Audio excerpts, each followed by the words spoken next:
बिहार में छपरा से लेकर सारण तक, बेगूसराय से लेकर सिवान तक जहरीली शराब पीने से दर्जनों लोगों की मौत हो गई है। राज्य से समय समय पर जहरीली शराब पीने से लोगों के मरने की खबरें आती रहती हैं। हालांकि सरकारी आंकड़ों में यह संख्या तकरीबन गायब रहती है। National crime records bureau NCRB के आंकड़ों के मुताबिक 2016 से 2021 के बीच 6 साल में बिहार में जहरीली या अवैध शराब पीने से 23 लोगों की मौत हुई है।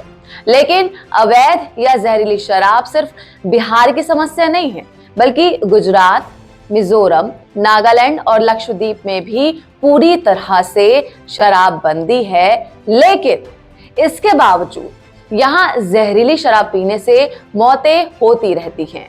वैसे गुजरात पहला राज्य है जिसने शराब पर प्रतिबंध लगाया था। फिर भी एनसीआरबी के आंकड़े बताते हैं कि पिछले 6 सालों में जहरीली या फिर अवैध शराब पीने से राज्य में 50 से ज्यादा लोगों की मौत हो चुकी है। अवैध शराब क्या होती है? ये वो शराब होती है जिसका कोई रिकॉर्ड नहीं है। ये शराब बिना किसी रिकॉर्ड के बिकती है, इसकी तस्करी होती है और इस पर कोई भी टैक्स नहीं दिया जाता।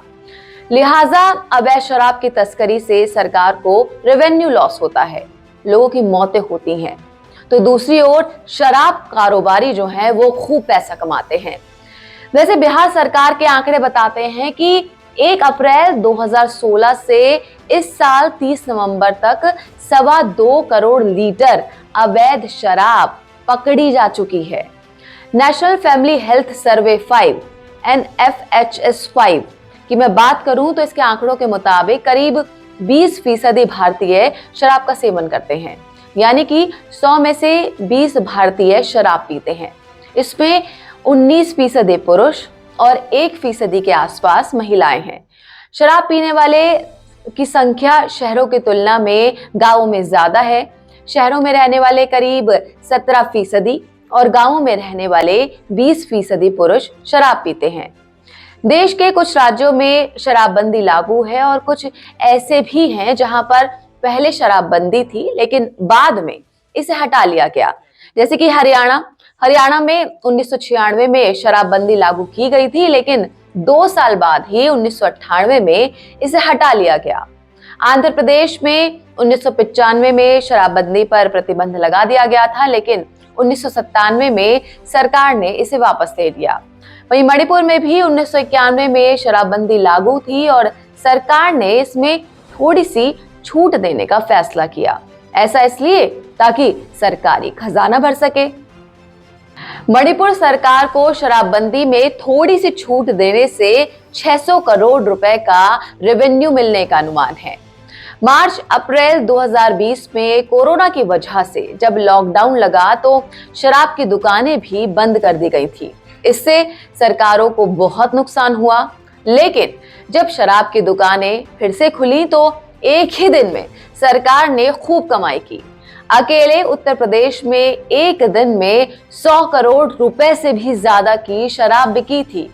वहीं महाराष्ट्र सरकार को भी एक दिन में 11 करोड़ रुपए से ज्यादा रेवेन्यू मिला, जबकि दिल्ली सरकार ने हफ्ते भर में 235 करोड़ रुपए की शराब बेच दी थी।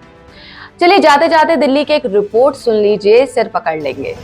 बीते दिनों दिवाली से पहले 3 दिन की बिक्री के चौंकाने वाले डेटा सामने आए थे, जिसमें ये बताया गया था कि सिर्फ 3 दिन में ही दिल्ली वाले 100 करोड़ रुपए से ज्यादा की शराब गटक गए। इसके बाद एक और सर्वे हुआ। इसमें ये पता चला कि महिलाओं में शराब की खपत तेजी से बढ़ी है। महिलाओं पर हुए CADD दिल्ली सर्वे में ये खुलासा हुआ। वही दूसरे शब्दों में अगर कहें तो दिल्ली की महिलाएं पहले से ज्यादा शराब पीने लगी हैं।